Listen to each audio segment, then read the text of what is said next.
예상했었던 반응이긴 하지만 댓글 중에 가장 많은 유형의 댓글들이 "어떻게 할까요?"를 많이 물어보십니다. 제가 이거를 아쉽게도 대댓글로 바로 어떤 솔루션을 제공하지 않죠. 그 이유는 각자마다의 상황이 다르고 각자마다 이걸 판단하는 기준들을 만들어야 되기 때문이에요. 그래서 저는 정확히 "이거 팔아라. 지금 사라." 이런 말은 하지 않을 거고요. 상황에 대한 분석과 설명을 해드릴 뿐이고, 그 재료를 제공을 해드리면 그걸 각자의 레시피대로 만드는 게 제 채널의 느낌입니다. 그래서 이런 게 헷갈리신다면 스스로 정하시려면 일단 기준이 필요해요. 내가 이 종목을 바라보는 기준이 필요합니다. 그리고 이걸 세우는 게 생각보다 그렇게 어렵진 않아요. 자, 그래서 기승전결 중에서 저는 결론부터 말을 하고 기승전을 이어나가 볼게요. 결론적으로 저는 에코프로비엠이라는 주식에 내 전체 자산이 1억이 있으면요, 그 중에서 맥스로 20%가 투자돼야 된다 생각을 합니다. 이게 최대예요. 그러니까 내가 1억 가지고 있는데 에코프로비엠에 뭐 3천, 4천 들어간다? 저는 그렇게 하지 않는다 라는 거예요. 저는 많이 넣으면 2천만 원, 적게 나오면 뭐 0%죠.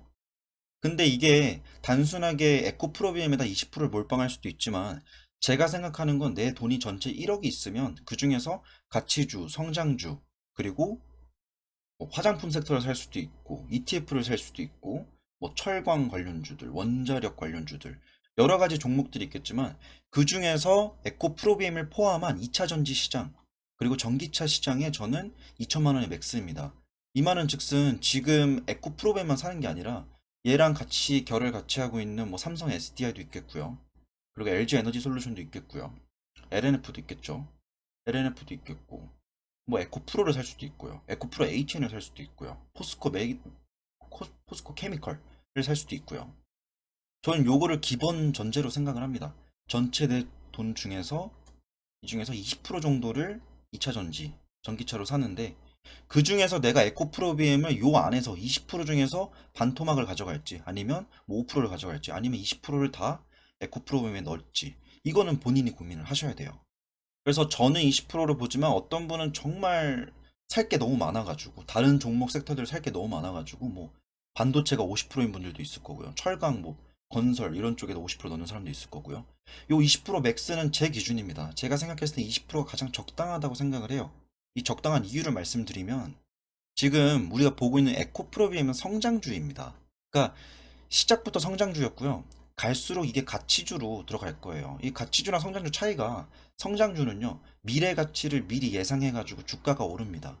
그리고 요거를 실적들이 증명을 해줘야 돼요. 이거를 계속 기대치만큼 보답을 해주면 주가는 계속 올라가요.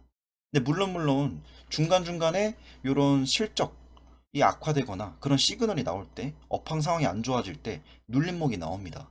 그래서 대부분 성장주를 투자할 때 우리가 조심해야 되는 거는, 내가 처음 봤을 때 이 기업이 계속적으로 성장을 할 거라는 믿음이 있었다면 여기서 투자해서 여기까지 수익이 났을 때, 눌림목이 왔을 때 추가 비중을 넣고 하는 거지, 쫙 올랐을 때 꼭대기에서 하면 안 된다는 거예요. 어디서 꼭대기가 만들어질지 모른다는 거죠. 그러다 보니까 성장주를 투자할 때 주된 관점은 내가 기대한 거 그만큼 얘네가 맞춰가고 있는가, 그리고 미래에 이만큼 기대하고 있는데 요걸 맞춰갈 만한 어떤 회사의 힘이 있는가, 이런 것만 체크를 하면 됩니다. 그래서 제가 저번 영상에서도 리스크만 올렸잖아요. 왜냐하면 호재는 이미 다 나와 있어요. 기업 충분히 좋습니다. 충분히 좋은 기업을 밑받침하고 있는 회사의 재료들, 내부적 리스크, 외부 리스크들을 좀 파악해 놓는 게 좋다 라고 말씀을 드린 게, 그런 리스크가 발생했을 때 아 이건 눌림목이다라는 리스크가 있을 거고요. 이게 눌림목이 아니라 이건 꺾이는 리스크다라는 게 있을 겁니다. 근데 저번에 화재 사건도 그렇고 내부 거래도 2년 전 얘기고 하니까 저는 그게 이걸 완전히 저해할 만한, 완전 꺾을 만한 그런 내용은 아니다. 악재가 아니다. 라고 말씀을 드렸던 거고요. 이런 종목들은 굉장히 예민합니다. 그러니까 시장 상황에 비해서 굉장히 예민하고요. 다른 말로 표현하면 시장이 꺾일 때도 올라가요. 저번에 러시아 사건 터졌을 때도 초반에 굉장히 잘 올라갔죠. 더 버텨줬습니다. 다른 종목도 떨어지는 거에 비해서 거의 안 떨어졌어요. 이런 걸 보면 성장주의 메리트는 시장을 이길 수 있다. 시장 평균 수익률을 상회할 수 있다. 라는 게 장점이지만, 단점으로 이게 한번 꺾였을 때 어디까지 떨어질지 모른다. 그 다음 턴까지 기다리는 게 굉장히 오래 걸린다. 그래서 지수 대비 베타가 높습니다. 베타라는 거는 지수가 만약에 1만큼 움직였을 때 베타가 높을수록 요만큼 움직이는 거예요. 요만큼 움직일 수도 있는 거고요. 베타가 낮은 애들은 여기 붙어서 갑니다. 지수 움직이는 만큼 움직여요. 이런 게 대부분 가치주죠. 가치주는 이미 밸류에이션이 완료된 기업들입니다. 기업이 안정화되어 있는 상태여가지고 저평가다 하는 기업들이 여기에 해당돼요. 제가 올려드린 영상 중에서 효성 TNC 있잖아요. 효성 TNC 같은 기업들이 가치주입니다. 그래서 왜 우리가 축구팀을 짤 때도 다 약간 안정적인 선수들을 넣긴 하는데 여기에 이제 크랙이라고 해가지고 그러니까 약간 컨디션에 따라서 좀 다르긴 한데 진짜 잘할 때는 그 팀을 완전 캐리할 수 있는 선수를 한 명씩 넣는단 말이죠. 요런 게 가치주의입니다. 근데 요런 약간 가끔씩 한 번씩 포텐을 터트려주는 애들로 팀을 꾸려버리면 진짜 다 잘해버리면 우승을 하는데 못할 땐 너무 다 못해버려가지고 팀이 망할 수가 있어요. 그래서 저는 시장을 이길 수 있는 요런 크랙이라고 하는 존재들을 가치주라고 보고요. 그 안에 들어있는 게 에코 프로그램을 비롯한 LNF 2차전지 종목들을 생각을 해요. 얘네한테 전체적으로 20%만 투자를 한다. 그럼 점검해 볼 수 있겠죠. 내가 지금 가지고 있는 투자 자산이 1억인데, 이건 뭐 부동산 이런 거 빼고요. 그냥 주식에 내가 넣고자 하는 돈이 1억인데, 1억 중에서 내가 지금 만약에 3천만 원을 들고 있어요. 그리고 수익 중이에요. 그럼 저 같으면 유상증자 전에 이거를 2천까지는 줄입니다. 혹은 내가 지금 1억 들고 있는데 2천을 투자하고 있어요. 그리고 수익 중이에요.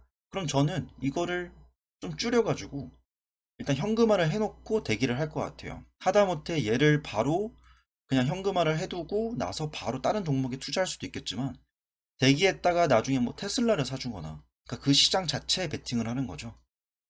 이거는 제가 올려드렸던 2차전지 투자할 때 코어 세틀라이트 전략을 택하자라고 했던 영상에 나오는 내용입니다. 이렇게 코어를 좀 단단하게 해놓고 그 외에 다른 종목들로 채워가는 겁니다. 그래서 저는 큰 틀에서 보면 전기차 시장이 있고 그 안에 2차전지, 양극재, 음극재가 있고 그 양극재 시장에서도 이거를 대주는 후방 산업이 있고 전방 산업이 있습니다. 그러면 저는 개인적으로는요 에코프로비엠에다가 20%를 몰빵하는 것보다는요 얘를 뭐 10% 투자하고 5%를 삼성 SDI나 LG에너지 솔루션 기회가 왔을 때 담는 것도 괜찮다고 생각을 해요. 이렇게 만약에 비중을 딱 정해놓고 투자하면 뭐가 좋냐면요. 예를 들어 내가 지금 20%를 가지고 있어요. 그럼 이게 더 올라요. 뭐 비중이 그럼 더 오르면 그만큼 평가액이 올라가니까 뭐 21%, 22%가 됩니다. 그럼 저는 깔끔하게 이걸 가지치기 하면 돼요. 내가 심어놓은 나무에서 열매가 20%만 투자했는데 2%의 열매가 열렸어요. 그럼 이거 따서 먹는 거죠. 챙겨두고. 그리고 나중에 갑자기 뭐 태풍이 불어가지고 얘가 뭐 15% 됐어요. 그리고 이렇게 쌓아둔 걸 다시 넣고. 이게 저는 성장주 투자하는 방법 중에 하나라고 생각을 해요. 이렇게 기준을 정해놓지 않으면 사실 매일매일 시장이 이렇게 변하는데 요때 기분 좋고 요때 우울하고 요때 기분 좋고 요때 우울합니다. 근데 그냥 20% 넣어놓고 20%가 22% 됐을 때 빼놓고 그럼 요거 다시 요 18% 됐을 때 넣고 그럼 계속 난 20% 유지하면서 현금은 늘려가면서 주수는 늘릴 수 있는 거거든요. 저는 이 성장할 수 있다라는 이런 확신이 없다라면 애초에 성장주를 투자하지 않는 게 맞다 생각을 하고요. 요거에 대한 확신이 있으신 분들이 많은 것 같아요. 그러면 요거에 확신을 갖고 일정 비중을 지금부터 설정을 해놓고 이걸 초과했을 때 빼주고 그만큼 2% 빼는 게 20% 중에 2% 빼는 거면 사실 뭐 매도 10% 하는 거거든요. 별로 이렇게 타격도 없어요. 그리고 떨어졌을 때 다시 사주고. 그래서 각자 이러한 기준들을 세우면서 스스로의 포트폴리오를 점검하는 게 좋겠다라고 생각을 합니다. 이렇게 해야 되는 이유가 뭐냐면, 이게 뭐 전쟁의 비유를 하면요. 우리나라가 지금 반토막 돼 있잖아요. 그러면 이 중에서 가장 중요한 게 수도가 서울입니다. 전지상황 나왔을 때. 그러면 어떤 사람은 여기다 병력을 100% 넣는 사람들이 있어요. 그러니까 올인하는 거죠. 그럼 여기는 잘 지킬 수 있을지 몰라도 동일한 어떤 전력 상황이라면 여기가 다 털립니다. 그럼 결국에 그 전쟁은 망하는 거죠. 그래서 저는 내가 제일 중요하다 생각하는 종목에 최대로 2, 30%까지는 넣고요. 나머지 5% 내지 10%로 이렇게 포트폴리오를 짜는 게 제일 안정적이다라고 생각을 합니다. 그래서 여기까지 내용을 좀 정리를 해보면 에코 프로비엠을 비롯한 나머지 2차전지 종목들 다 합쳐가지고 이 전장산업까지 다 합치고 LG에너지 솔루션 합치고 해서 내 전체 돈 중에서 20%만 넣자. 뭐 여기서 에코 프로그램에 이 안에서 이걸 100%로 가져가려는 건 뭐 상관없는데 일단 전체적으로 이 2차전지 시장에 내가 투자하는 게 20%를 넘는 거는 성장할 때는 가장 좋은데 시장을 초과해서 이렇게 더 많은 수익을 누릴 수 있는데 어느 정도 이거를 기본 마진으로 깔아줄 수 있는 종목들을 아래다 좀 깔아주려면 나머지 80%로 뭐 가치주를 투자하던 뭐 철강을 투자하던 건설주를 사던 수소차를 사던 반도체를 사던 뭐 교육주를 사던 게임주를 사던 그 아래 좀 깔아줄 필요가 있다라고 저는 생각을 합니다. 일단 요것만 한번 잡으시면 지금 이걸 보기 전에 느꼈던 그런 불안감보다는 훨씬 덜 할 거예요. 왜 이렇게 한번 세워놓으면 내가 그냥 어디로 걷고 있는지 잘 이렇게 모르겠는데 그래도 실크로드를 걷고 있을 때 마일드스톤 하나 정도는 있는 거거든요. 나 요 정도 왔구나. 체크 포인트를 느낄 수 있습니다. 그리고 실제로 저는 이렇게 투자해요. 물론 시드가 예를 들어서 한 1000만 원 이하일 때는 솔직히 말하면 시드가 1000만 원 이하일 때는 그냥 올인하는 게 낫습니다. 한 종목에다가 20, 20, 20, 20 비중씩 5번 투자해가지고 매도하고 나오는 게 편했어요, 저도. 근데 시드가 1억을 넘어가고 2억을 넘어가고 이렇게 하다 보면 한 종목에다 1억, 2억 때려 박는 게 진짜 못 살아요. 그러니까 하루아침에 막 몇백만 원씩 왔다 갔다 거리는 게 기본이니까 내 눈앞에서 월급이 누군가의 월급이 왔다 갔다 한다는 게 생각보다 굉장히 스트레스 받습니다. 물론 오르면 그만큼 기분이 좋죠. 그래서 저는 시드가 한 2, 3천 넘어가시는 분들은 무조건 이렇게 비중을 설정을 해놓고 2차 전지 자체에다 20% 투자하겠다. 20% 중에서 뭐 에코프로빔에 전부 하는 것보다는 에코프로빔 10%, 나머지 5%, 5%씩은 뭐 삼성 SDI, LG에너지 솔루션, 포스코 케미컬 그 밖에 나머지 많은 종목도 많죠.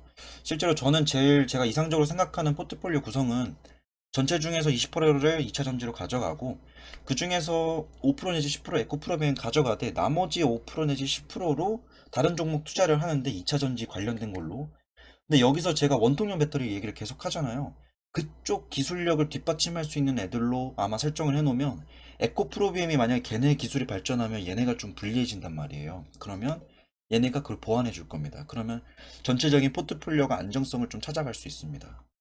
제가 지금 택하고 있는 방식은 10%를 테슬라를 포함한 나머지 전기차, 아예 그냥 전기차를 만드는 기업에 투자를 하고 있고요. 나머지 5% 내지 3%에서 5% 정도를 에코프로빈 같은 종목에다가 3, 4개 정도 가져가고 있습니다. 물론 요거는 제가 지수 상황에 따라서 얘네를 잠깐 치웠다가 다시 넣고 요걸 반복하고 있어요. 그래서 이런 내용들이 도움이 되셨을 거라고 저는 생각을 해요. 충분히 이런 것들은 고민해 볼 만합니다. 아무리 좋은 종목일수록 저는 개인적으로 제가 정말 확신을 갖고 이건 가겠다 싶은 애일수록 비중을 크게 안 가져가요. 왜냐면 그런 애들은 그냥 비중 적게 가져가가지고 퍼센티지를 늘린 게 낫습니다. 그냥 존버를 하는 거죠. 오히려 저는 이건 단기간에 승부를 봐야 된다. 이거는 급락이 나왔고 여기서 기술적 반등 나오는 거다. 이런 거에 저는 비중을 크게 들어갔다가 뭐 짧으면 몇 분 만에 팔고 나오고 길어야 그냥 하루 안에 정리를 하고 나옵니다. 이렇게 장기적으로 성장하는 거를 같이 기업가 끌고 가야 되는 종목일수록 비중을 몰빵하면 내 심리가 흔들려요. 그러니까 난 분명 여기 확신이 있는데 비중이 너무 많다 보니까 하루에 막 왔다 갔다 돈이 왔다 갔다 하는 게 스트레스 받다 보니까 계속 스스로 의심을 하게 되는 거예요. 그렇게 할 필요 없는 건데. 그래서 이런 심리 싸움을 하기 위해서는 비중을 설정해 놓고 20%가 될 수도 있고요. 뭐 30%될 수도 있어요. 근데 저는 개인적으로 30% 넘는 거는 추천하지 않습니다. 제가 이렇게 얘기하는 거를 자신 있게 얘기할 수 있는 거는 저는 CFA에서 포트폴리오 관리론을 배웠어요. 거기서 그냥 이론적인 건데 요 이론이 물론 정답은 아닙니다. 근데 어느 정도 하다 보면 이게 일리 있는 말이라는 게 느껴지는 게 종목을 하나 몰빵 가져가는 거죠. 20개. 20개까지 늘렸을 때 리스크는 줄어듭니다. 근데 사실 20개부터 100개까지는 20종목을 투자해서 한 종목에 뭐 5%씩 투자하는 거잖아요. 전체 100%니까. 100종목 투자하면 한 종목당 1% 들어가는 거잖아요. 이거랑 이거랑 별 차이가 없다는 거예요. 20종목을 시장에서 쭈르륵 구해서 사든 100종목을 쭈르륵 구해서 사든 그 리스크 노출 정도는 크게 달라지는 거 없다. 근데 한 종목 투자했을 때보다 20종목으로 100% 비중 가져가는 것보다 뭐 50 비중, 25 비중, 20% 비중, 여기까지 와서는 5% 비중 이렇게 가져가는 게 훨씬 더 안정적이다라는 게 증명이 되어 있습니다. 그래서 만약에 한 20% 정도를 에코프로비엠에다가 투자를 한다 치면 뭐 대략 20%면 5개니까 1부터 20이면 요 정도 되겠죠. 요 정도 리스크를 감안하고 가는 거겠죠. 저는 그래서요. 제 이 영상을 보고 누군가는 뭐 비중을 20%까지 줄이는 분들도 있을 거고요. 어떤 분은 10%에서 있었는데 20%로 늘리는 분도 있을 겁니다. 그러면 나중에 분명 이런 댓글이 달려요. 너 말 듣고 비중을 줄였더니 훨씬 더 안전적이었다. 라는 말이 있을 수도 있고요. 너 말 들고 비중 줄였더니 이 종목 날라갔잖아. 어떡할 거야? 이런 얘기 할 수 있어요. 근데 저는 이거는 시간이 지난 뒤에 결과론적으로 나올 얘기이긴 하지만 저는 주식할 때 그렇게 제가 막 100만 분의 1의 사나이가 될 거라고 생각을 안 해요. 그러니까 내가 몰빵해가지고 이 종목이 막 10,000% 올라가가지고 갑자기 모든 직장을 때려치고 집을 막 옆집에다 사고 옆집 시끄러우니까 옆집 나가라고 제가 그 집 사고 뭐 차를 벤츠 뽑고 전 이런 사나이라 생각을 안 해요. 저는 어디까지나 그냥 이 수많은 사람 중에서 한 명으로서 일반적인 사람들이 하는 것보다 조금 더 아웃퍼폼 할 수 있는 사람이 되자 라는 게 마인드여가지고 전 요런 그냥 사람은 기대도 안 합니다. 물론 그럼 좋죠. 내가 막 몰빵한 종목이 갑자기 몇만 프로 올라가고 최근에 무슨 그 비료 관련주로 날라갔던 했죠. 현대사료처럼. 본인이 만약에 타짜다라고 생각하시면 그렇게 투자하시는 게 맞아요. 100% 투자하고 지금이다라고 할 때 투자하는 게 맞아요. 아니면 뒤돌아가서 예전에 뭐 화재 사건 발생하고 그런 일들이 발생했을 때 아예 컷을 짧게 잡고 몰빵 들어가는 거 괜찮죠. 컷을 뭐 마이너스 5%에 나는 이 종목이 여기까지 떨어지면 아예 자르고 다시는 안 쳐다볼 거다. 올라도 안 쳐다볼 거다. 한 다음에 요럴 때는 그냥 베팅해 볼 만하죠. 몰빵을 한번 해볼 만하죠.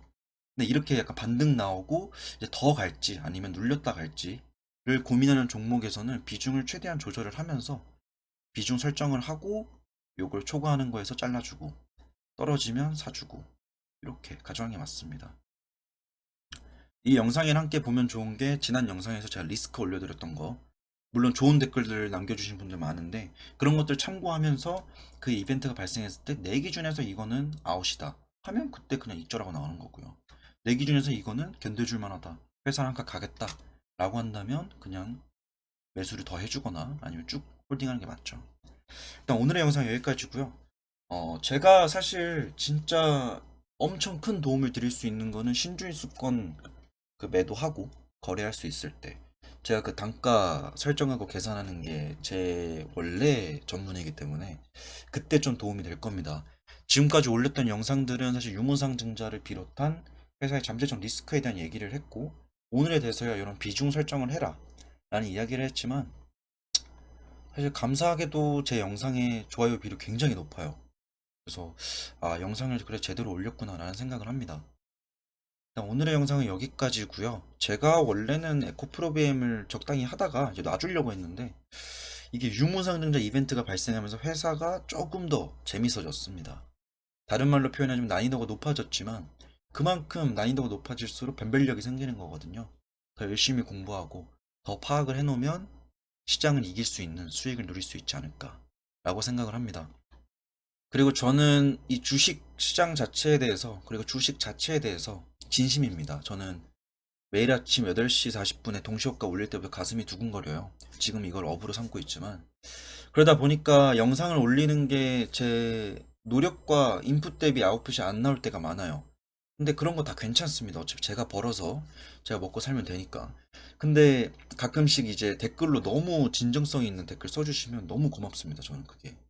그러니까 제가 틀린 내용에 대해서 혹은 아쉬운 내용에 대해서 아니면 본인이 그쪽에 전문 분야이신 분들이 있어요.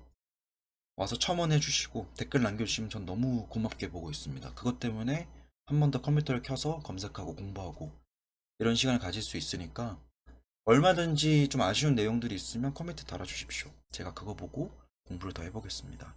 오늘의 영상 여기까지고요. 주말 잘 마무리하시길 바랍니다.